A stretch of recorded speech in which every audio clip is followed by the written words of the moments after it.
You are listening to the Practicing the Art of Small Business podcast with Shannyn Merlo and Julie Parker. Enjoy this conversation about business, leadership, and the self-awareness journey to great success. Welcome, Julie, and welcome, listeners, to Practicing the Art of Small Business, episode number 43. Oh, you're saying 41? Oh, gosh, I'm so behind the times. 43. Oh, yep. Julie's doing hand signals at me, and this is probably a good time for me to remind our listeners that we're on the tubes, Julie, on the YouTubes. All the tubes.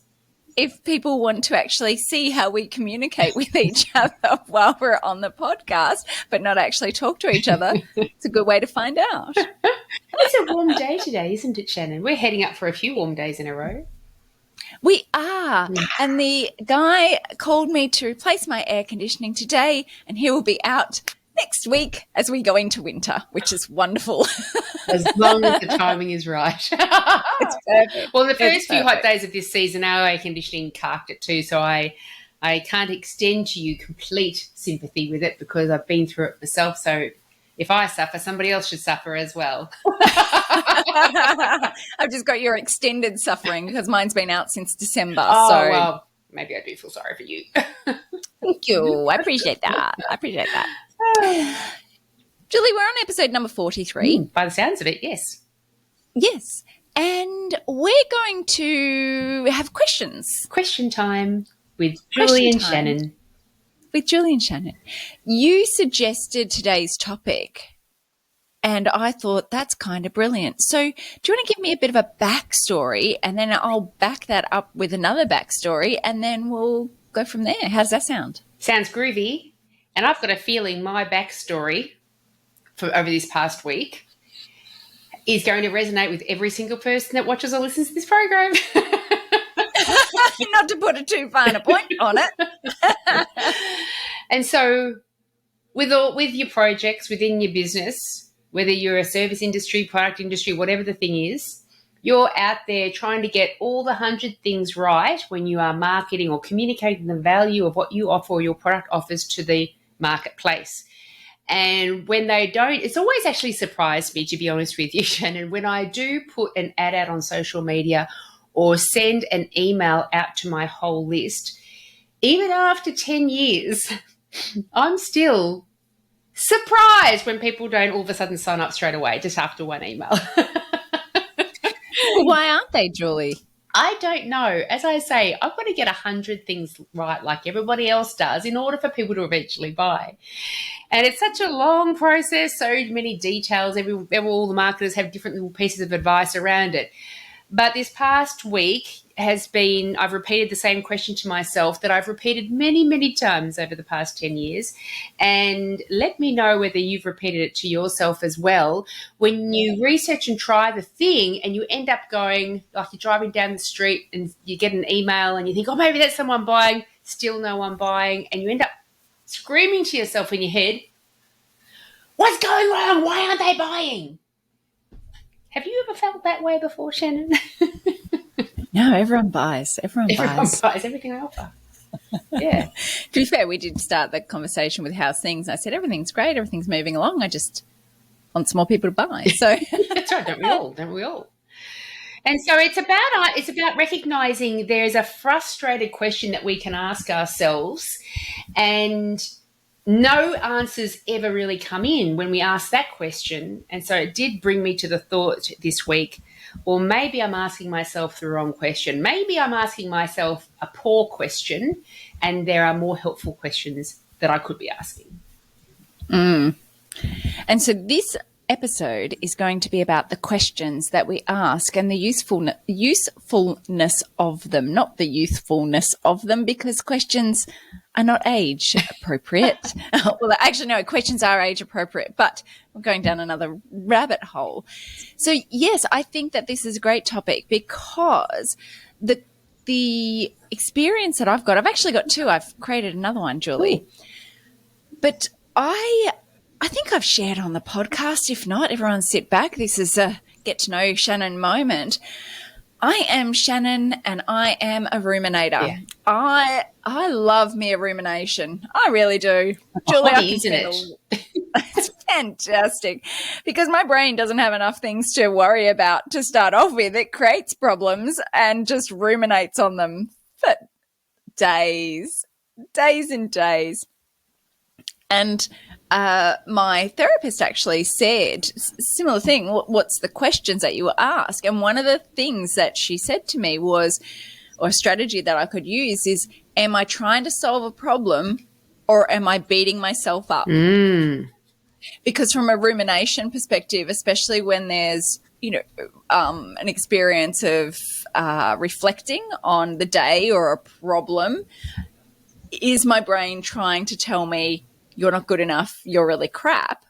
Or am I actually trying to solve a problem? And do you know how much just asking that one question has impacted my tendency to ruminate? Because as soon as I can identify that I'm not solving a problem, I'm just beating myself up, my brain's like, yeah, okay, let's stop that.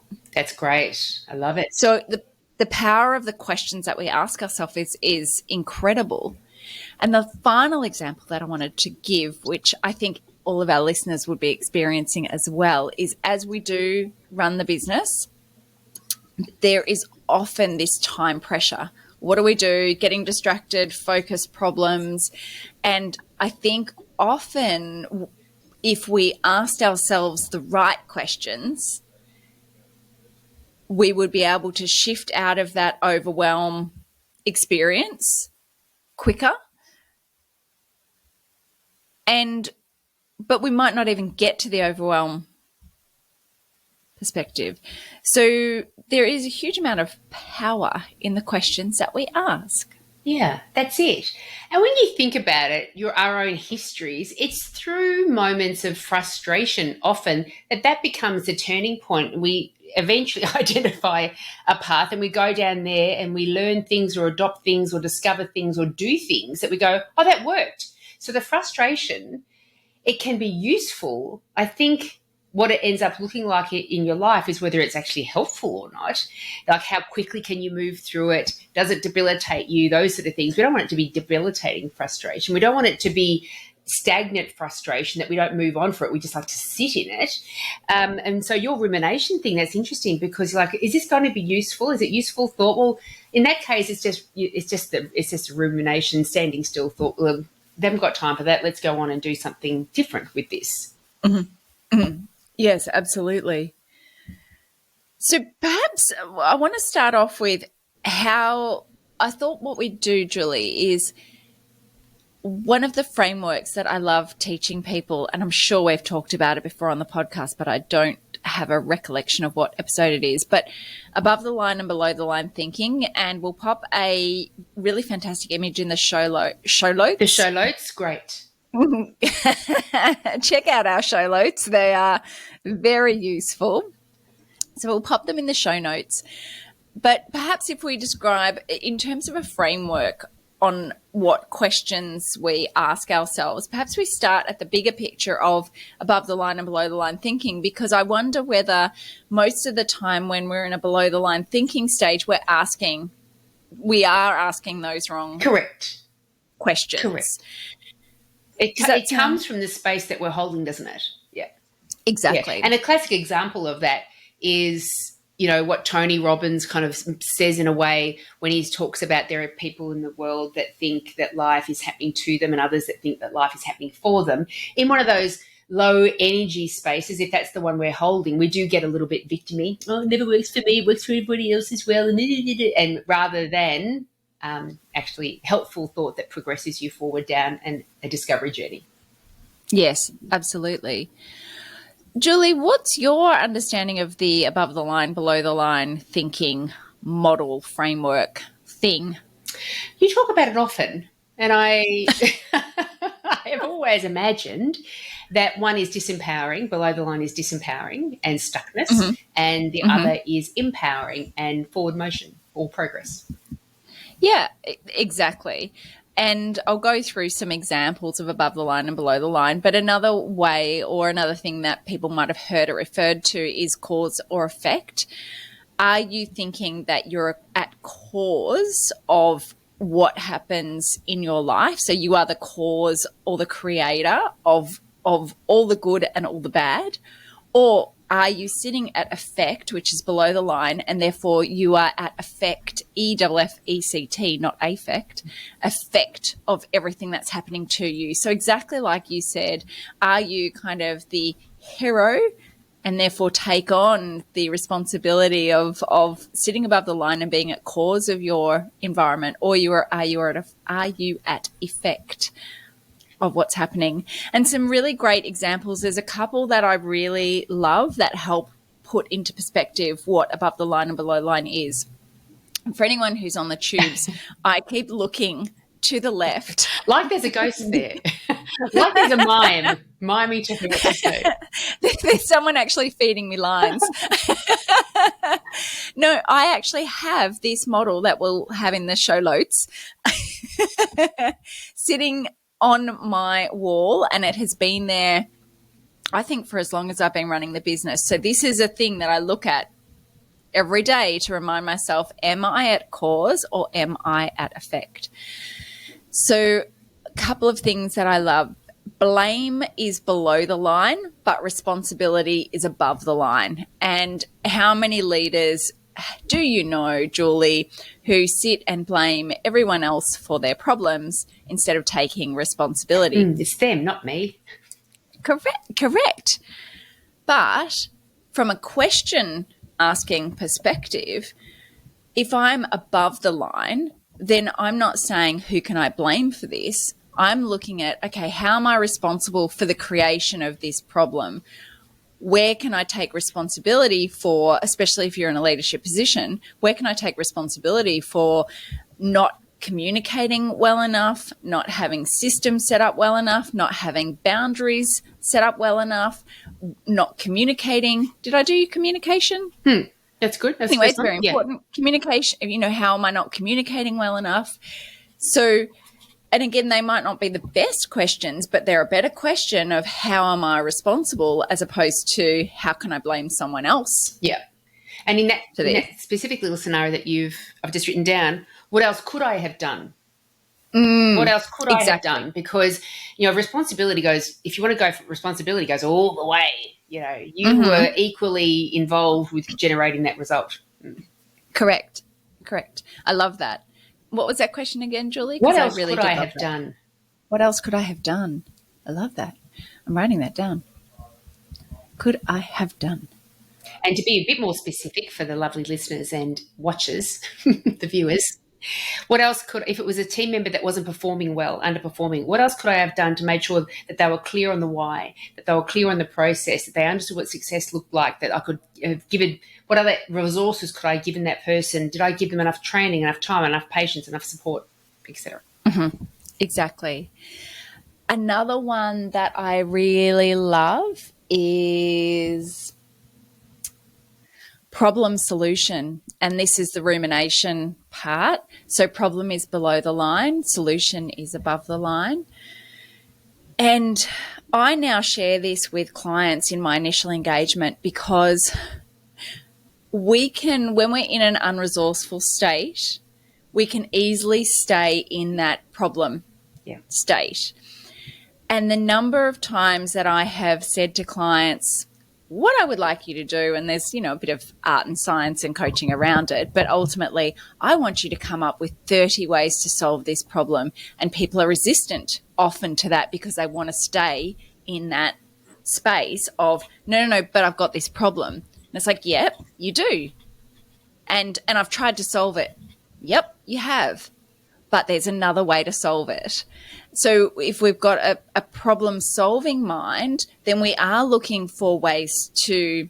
I'm sure I've said this before.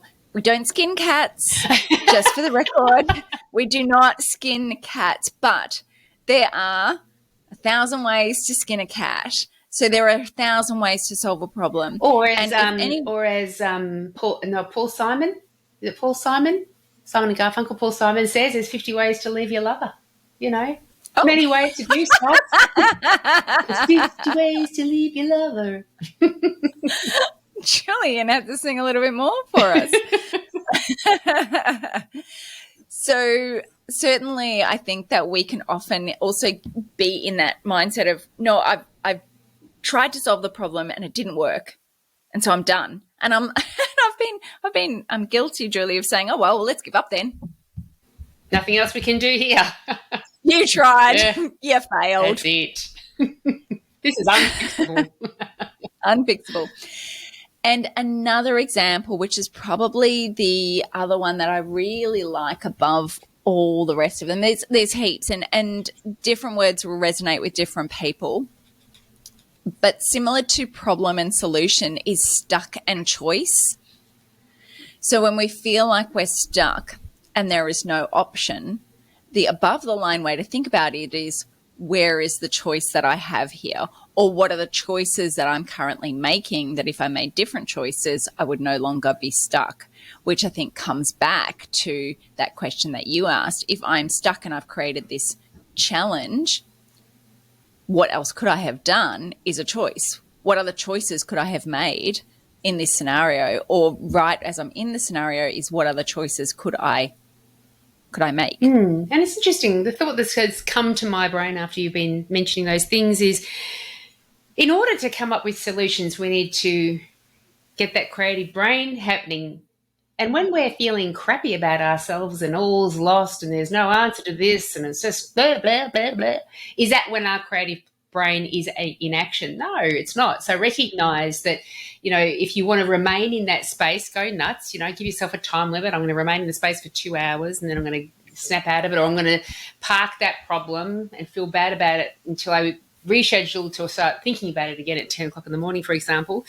But recognize that, give yourself every chance of finding a solution by flipping that resistant below the line thinking around, that mindset around, to going. And it's reminded me of have you heard of Marie Forleo, an American dynamic gal? And she's got that book out because her mother gave her this advice when she was little: everything's figure-outable. So just remind yourself, I'm going to be parking this problem because I'm stuck in it at the moment. I'm going to park this problem. But in order for me to start thinking about it again, I had to come from a figure-outable, everything is figure-outable mindset. There's solutions for everything. Just because I can't see it doesn't mean that there's not a solution. It's a really good point that you bring up, and it's sort of an NLP-ish approach, I suppose, that you want to change your state in order to change the way that you're thinking. And certainly you're right. If we're in a state of stress, high stress, our brain actually takes energy away from our cognitive thinking part of our brain and goes to more of a survival part of the brain. And so in that survival part of the brain is not looking for anything other than, how do I get out of this situation, but not in a creative way. So definitely changing your state, going for a walk, relaxing, breathing, having a nap are all ways to actually give your brain an opportunity to decompress so that it can come back with a different mindset, and then have that different mindset that you go back to, which is that figure-outable. That is brilliant. I don't even know how to repeat that, but that's brilliant. And you've brought up another really tremendous point as well, that when you're shifting state, in order for you to come up with a creative way that you haven't already been doing to date of doing a thing, you have to give, or you don't have to do anything. You would give your brain a chance, the opportunity to seek out those things when you don't then distract it with social media or the next project on your list or the next task or a phone call or whatever it is. Go out for a walk or a run or a drive, or go for a lie down, and just free your mind up a little bit. And free your mind up for more than just a few minutes. Like, go 5-10 minutes, and just every new thought that comes into your head, just go, oh, that's great. New thoughts come in, because that's where the solutions lie. We may, in all likelihood, we've got the amount of knowledge that we need to do the next helpful thing. So give ourselves the chance to hear the next helpful thing that our subconscious is trying to bring into our conscious mind. So, Julie, as you were talking, I started to write down some questions, and there's some great coaching frameworks that people can look at that can actually help you to ask better questions of yourself. But one of the key questions, I think, is what do you really want? Because most people, Julie, you would know, most people can tell you exactly what they don't want, but they can't tell you what they do want. That's true. That's true. So framing it in a positive, what do I actually want and what does it look like, can help shift the brain into thinking about how to get there. Because if we're looking at, it's the car analogy. So I can't remember what the reticular activating system. That's the correct gold star for Julie. She gets to stay on the podcast. Reticulating activation system, RAM, RAS, REM. Anyway, the idea about that, and anyone who has bought a car would be familiar with this. As soon as you start looking to buy a new car, there will be certain models that you like or certain colors that you are looking out for. And all of a sudden, all you see on the road is that car or that color. And that is because you have told your brain to look out for that car or that color to give you evidence. So if you are framing in the negative of these are the things that I don't want, then your brain is going to find the evidence to show you that you don't want that. Whereas if you're able to look at the what is it that I do want, then you will find evidence of the what you do want. But it's about getting clarity around what you do want, not what you don't want. I love it. So yeah, what do you want is a really great question, I think. What do you really want? I'll tell you what I want, what I really, really want. That sounds like a good line in a song. Yeah, that's right. And I think that's it, just to remind ourselves, was the goal just to get a sign up today? What was actually the goal there? The goal is that you build a successful business. So let's not say everything's failing now because this particular thing didn't happen. And so, again, just recognize that's the vision, that's the goal, that's where I'm working towards. Okay, so what's the next helpful step I can take that's going to be towards that rather than standing still or going backwards? And as they say, there's no standing still. It's only going backwards. Green and growing. When everyone else is going forward, you are going backwards. You're getting smaller in the background. Green and growing, dead and dying. No, green and growing. Green and growing. You talking about your garden? Mary, Quack and Cherry. How does your garden grow? So that's been one of my questions. That's been a helpful thing, not even just when I'm stuck in why is that working, but in any challenge in life, anything that's you go, I'd like to move on from this. If I can't get out of it, if I can't have the whole answer, then what's just the next helpful thing? I just want to move forward a little bit. If I can't move forward in a big way, I'll move forward in a little way. Well, you've jumped ahead in terms of the questions, but in terms of the questions that I was going to ask, but that's a really great one. What's the next first step, or what's the first step?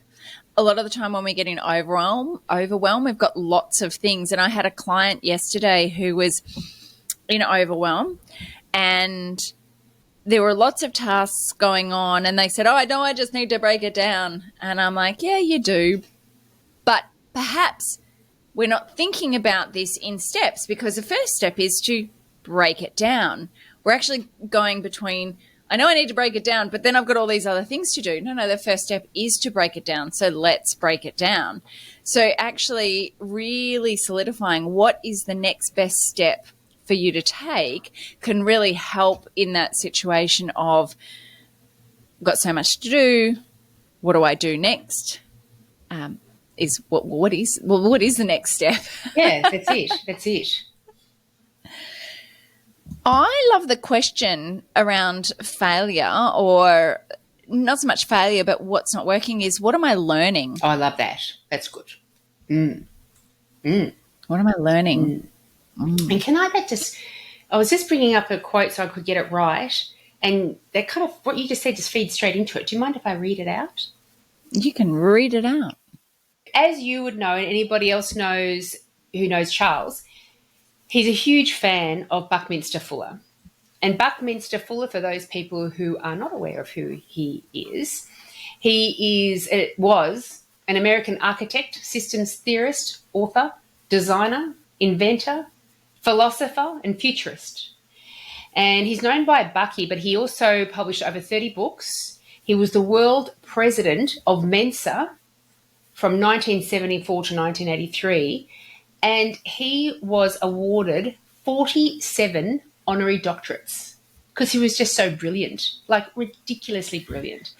And well, head of Mensa, you need to have a bit of an IQ for that. I imagine his IQ is slightly higher than mine, only by a point or so, I imagine, Julie. And this is a quote that he has around mistakes, but I like the last sentence because it taps into what you were just saying then. We were deliberately designed to learn only by trial and error. We're brought up, unfortunately, to think that nobody should make mistakes. Most children get de-geniused by the love and fear of their parents that they might make a mistake. Now, this is the lesson. This is the line. But all my advances were made by mistakes. You uncover what is when you get rid of what isn't. And so rather than me, because so much of the way we feel, I mean, it's all from our thoughts. The way we feel is directly because of the way the thoughts that we're having. And when I'm in that space of frustration, why hasn't anyone purchased yet? If I repeat that line, I'm just getting rid of what isn't. And that's how I'm going to get to what is. Isn't that beautiful? I love that. It's all about getting rid of what isn't, and that's how you discover what is. And it's a little bit also into the Brooke Castillo thing that she had a great analogy. She's a life coach. She has the life coach school in Schoolyanaire, very, very successful. And she says, if I'm learning how to ride a unicycle, in all of the hours of practice and modifying how I do it until the point in time I ride that unicycle without falling off, everything leading up to that point has been failure. Everything leading up to that point, using the Bucky thing, was finding out what wasn't, how not to do it. And now I know how to do it. Like when you and I develop coaching programs and a business that's turning over, like Brooke Castillo, $54 million in the past year. I'm close, Julie. I'm close. Everything up until that point was finding out how to do it, was finding out how not to do it and how to do it. And only upon reflection can you say, this is how it's done. So it's about that NLP reframing what it all means as well, what these seemingly failing actions, what they actually mean. I'm just finding out what isn't so I know how to do it properly. I know how to succeed in it. When you were talking, and I absolutely love that quote. What came up for me was an idea around the growth mindset, and I'm just looking at some images because one of the things about a growth mindset is failure is an opportunity to grow, and challenges help me to grow. Feedback is constructive. I like new things like that. And so I wonder, when we take a growth mindset approach to problems or challenges, we are looking at this from well, this is just a step. And there's been something that's happened in my brain this year. I don't know what it is. Probably healing from the past 3 years. It could be that. But anyway, it's not Shannon's therapy session. But my recent thing is I have been really going hard lately. And one of the things that stopped me from getting frustrated around the speed of things, if there was a desire to have it go faster, is this is just a step.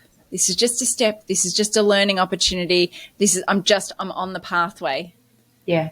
And, success, the reminder that there is no overnight successes, right? It all takes, like Castillo, it all takes time. So reminding ourselves or asking ourselves the question because it's about questions. It's not really about telling ourselves things. It's actually about, well, what's the question that we can ask ourselves in that moment? It probably goes back to what am I learning, but what other questions do you think would be helpful in that space of? I've written something here. I couldn't read my own writing. I read it. I write quickly, so I don't miss the words that you say, but then I write so quickly I can't read my own writing. One of the questions that I've got written down here is, I wonder where the answer is. Oh.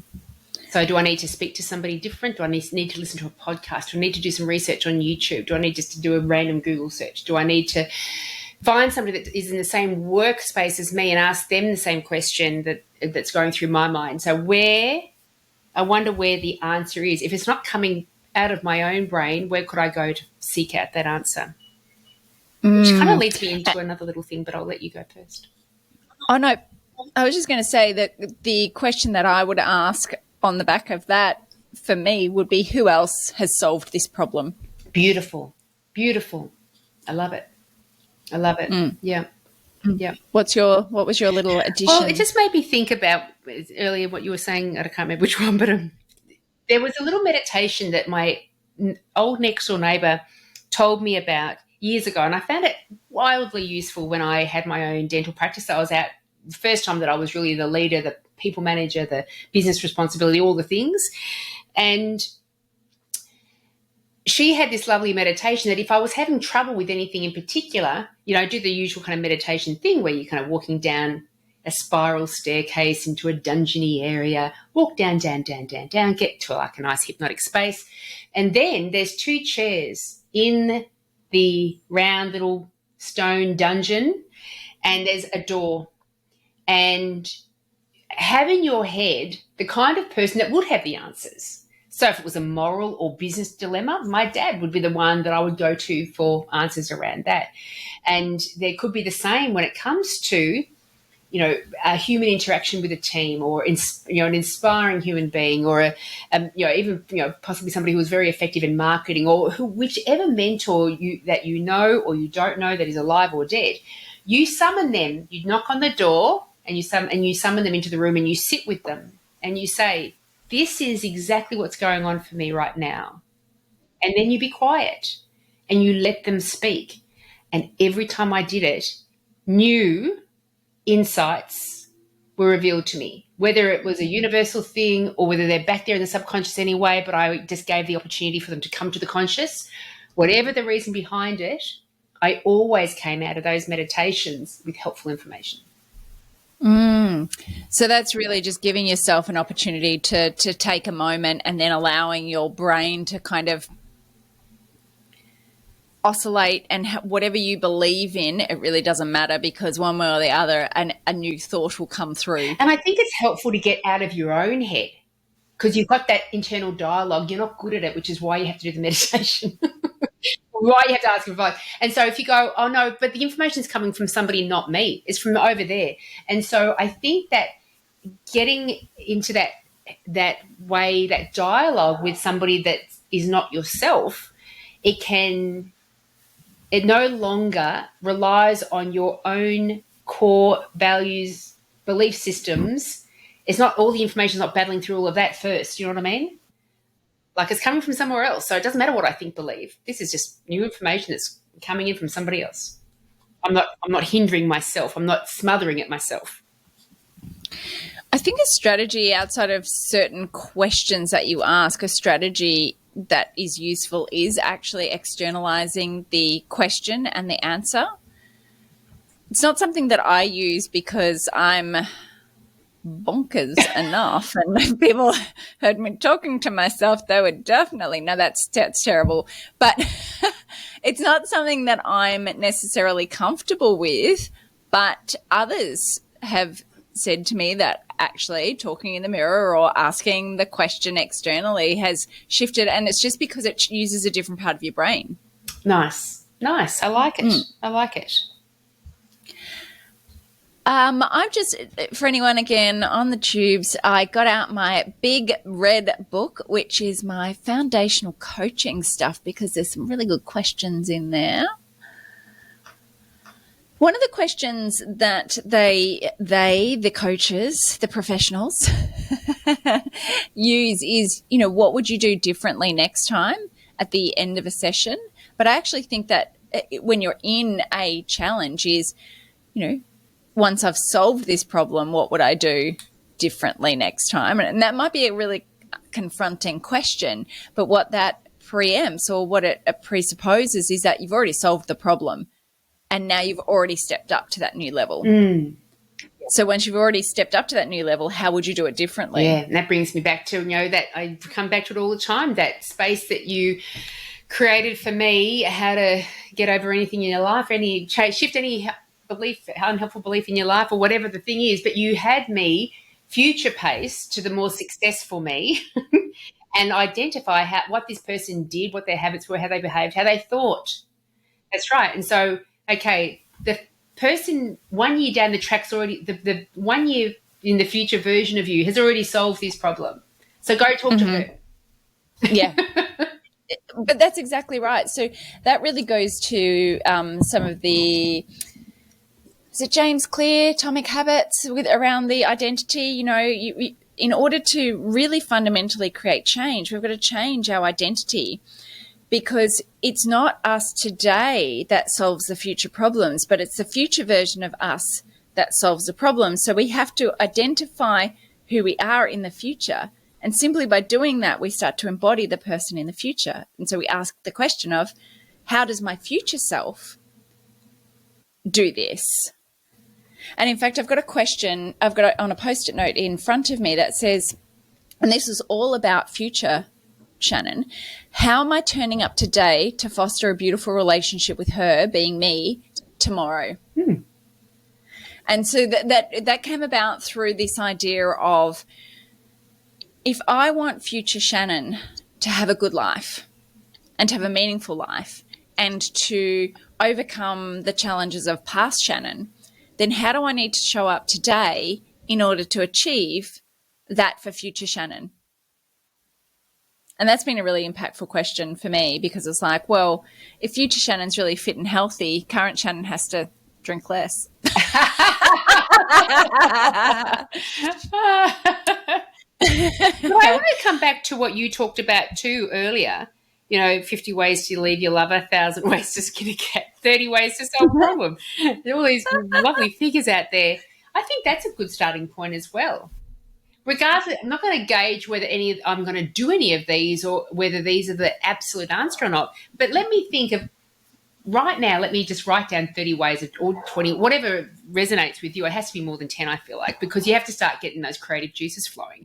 But let me now write down 20 things that I could do that would help somebody buy the thing, help that team member be more successful, whatever. Just sit down and list 20 things. Yeah, it's amazing what happens, because we overcome our own prejudices that this problem can't be solved, and actually more than 10 is better, because we can do 10. But it's kind of like doing an extra push-up, right? Like, I can't do an extra push-up, and you do one, and then your brain goes, hang on, we put a limit on that. Maybe we could do another one. I agree. Oh my God. The brain to do 20 plus. What's your ideal 30? Is it 30?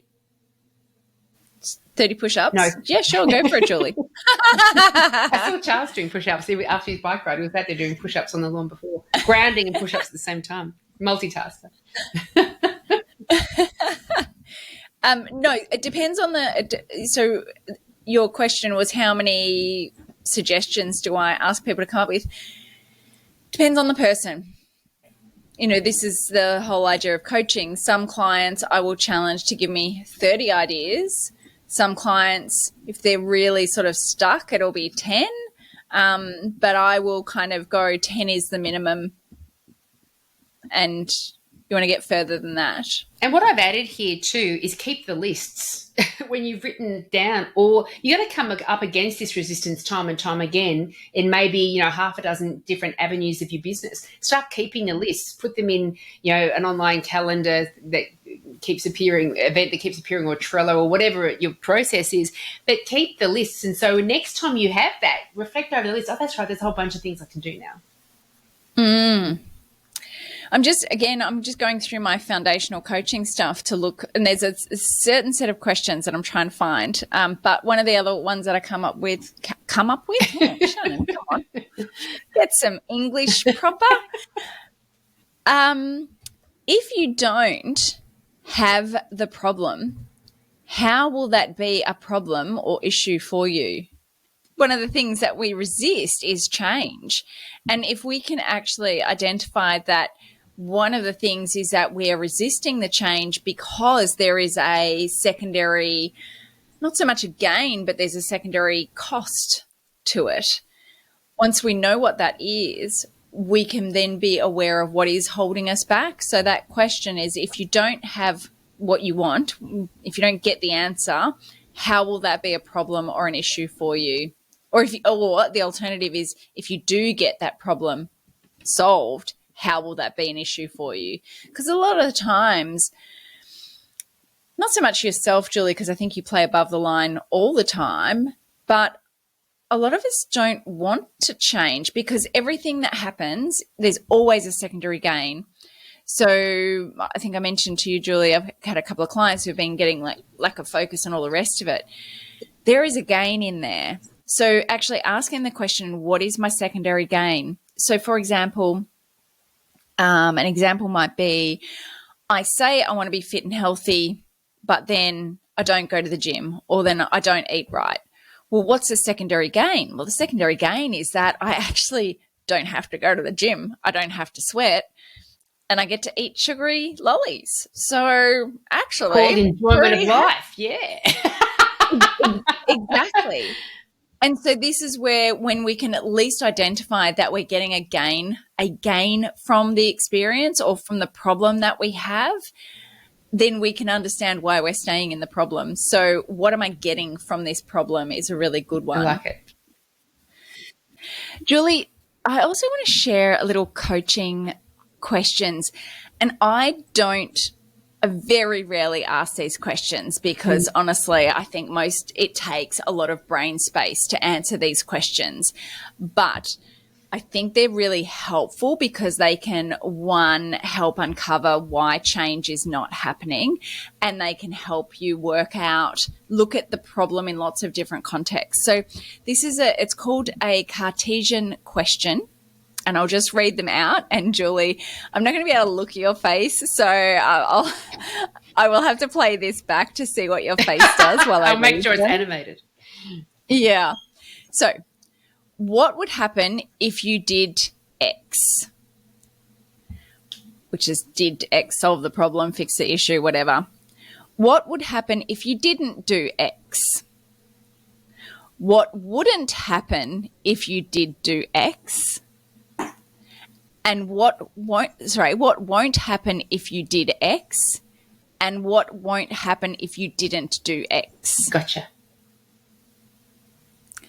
So it's looking at, they're good questions. Yeah. And so the idea is then this is an opportunity for you to take a step back and to really take that and analytical thinking, ask different questions to get a different response. Yeah. I love it. Yeah. I love it. Very good. Effective questions we've thrown out, effective mindsets, effective meaning to the frustration and not having all the answers. I'm also called to talk about, Charles's insight around problems. What's your reward for solving problems? Some people say happiness, relief, can relax. And he said, no, your reward for solving problems is bigger problems. That indeed our lives, especially as entrepreneurs, but in parenting and all business management, all the things, what do we do all the time? We're consistently solving problems all the time. And the problems that we had when we were little children are not problems to us anymore because we are so competent. Our problems right now are difficult, but future pacing yourself to the version of you 5 years down the track, that's not a problem anymore because done and dusted, competent in that now. And so recognizing that if we get these problems cropping up, for number one, of course, there's problems everywhere. There's no get out of jail free card here. We're always having problems. And, so many times people have said, and if you throw all your problems with all your neighbours and all your friends into the one basket, you'll likely see all their problems and go, no, I'll take mine back out again. Thanks very much. So you guys, you do you. I'm going to do me. And so recognise that problems are a part of life. and you've got this big problem because you deserve it, because you're so competent, you've earned it.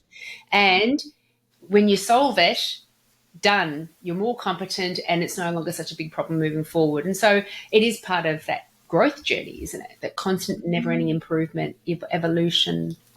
Yes. Thank God I love problems. I love the reminder that your problems create the reason you've got problems, or what happens when you solve a problem, you get more problems. But it is about kind of going up to that next level, because then you've just got different problems to solve, which, how amazing is that? Could you imagine if we were still solving the problems of what we had in high school? That's beautiful. Can you imagine trying to solve the same problem over and over again? Talk about beating your head up against a brick wall. My gosh, that's numbing. I just had a visceral reaction. I don't know if it was talking about high school or the idea that I was just spending every day contemplating the same problems. Holy moly. Actually, there is a question. Be thankful for the current problems, because you could always be repeating the same problem. Thank God this is a new one. Oh, I love how new this is.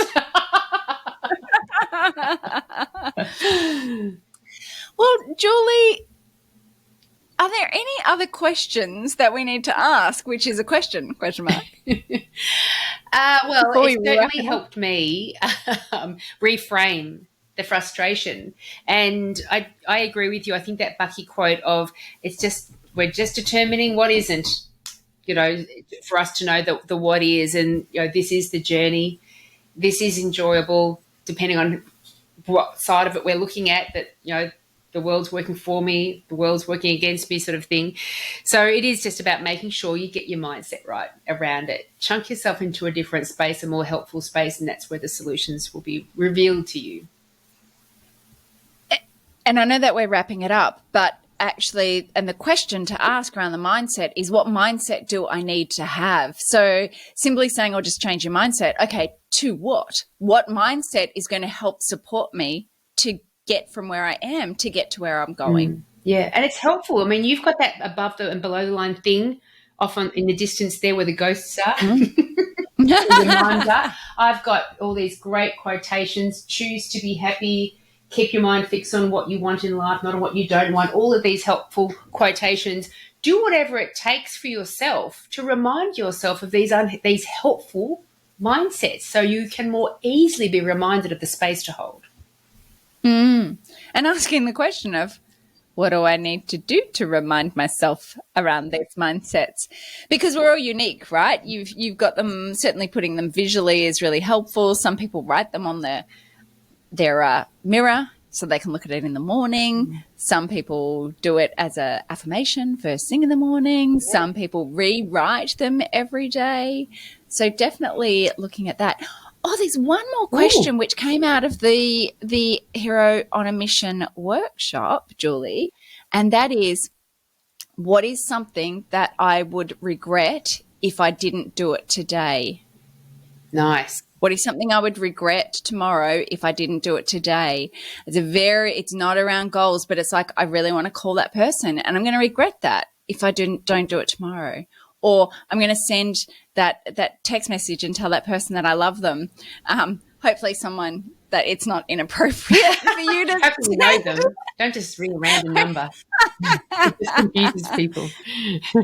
Exactly. So, yeah. Beautiful. So in the wrap, the questions that you ask yourself determine the quality of the ways that you live or the problems that you solve.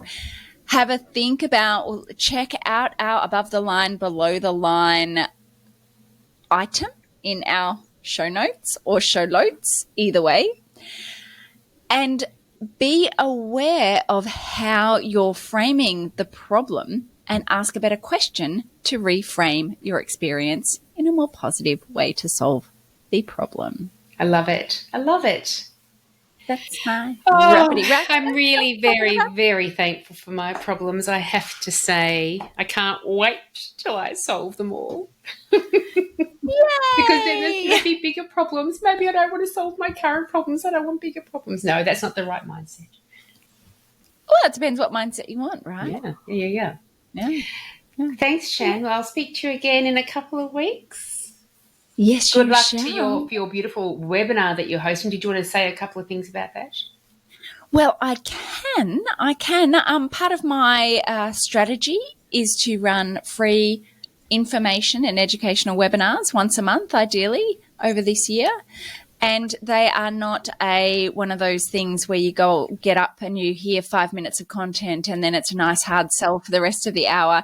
It's genuine desire to actually help people with information. And so come along, it's free. We will put a link in the show notes. We will, I'll be doing more and more. Beautiful. That is fantastic. So inspired-outcomes.com. Yes, although, because it's just a landing page, it's .com/master-class. Beautiful. And the show notes will include the link. So go there. It's nice and simple and easy. Yeah. Yeah. Beautiful. Thank you. Thank you for promoting. Only promote useful stuff, Shannyn. Oh, bless.